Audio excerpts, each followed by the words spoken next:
এই লোকটা অনেক রেগে নদীর মধ্যে একটা মদের বোতলকে ফেলে দেয়, যার ফলে সে ভুল করে নদীর মধ্যে ঘুমিয়ে থাকা একটা শয়তানকে জাগিয়ে দেয়। কিন্তু তখনই হঠাৎ করে তার নৌকায় অনেক ভয়ঙ্কর একটা আওয়াজ হলে লোকটা সেই শয়তানটাকে দেখে অনেক ভয় পেয়ে যায়। কিন্তু সব থেকে আজব করা বিষয় হলো শয়তানটা সেই ফেলে দেওয়া মদের বোতলটাকে উঠিয়ে লোকটাকে জিজ্ঞেস করে, তুমি কি আমার সাথে মদ খাওয়ার চ্যালেঞ্জ করতে এসেছো?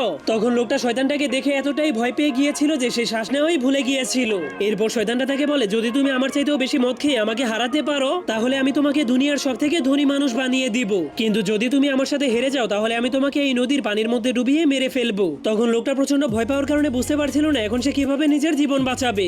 এরপর শয়তান দুইটা গ্লাস বের করে সেই গ্লাসের মধ্যে মদ ঢেলে এক গ্লাস সেই লোকটাকে খেতে দেয়, আর নিজের গ্লাসটাকে সে এক চুমুকেই গিলে ফেলে। কিন্তু সেই মদগুলো তার শরীরের ফুটো দিয়ে বাইরে বের হয়ে যাচ্ছিল। এজন্য শয়তানটা মজা করে বলতে শুরু করে, আমি মদ খেতে একদমই পছন্দ করি না। এরপর সে দেখতে পায় লোকটা এখনো খাওয়া শুরুই করেনি। এজন্য সে লোকটাকে মদ খাওয়ানোর জন্য ভয় দেখাতে শুরু করে দেয়, যার কারণে লোকটা কোনো উপায় না পেয়ে নিজের জীবন বাঁচানোর জন্য পুরো গ্লাস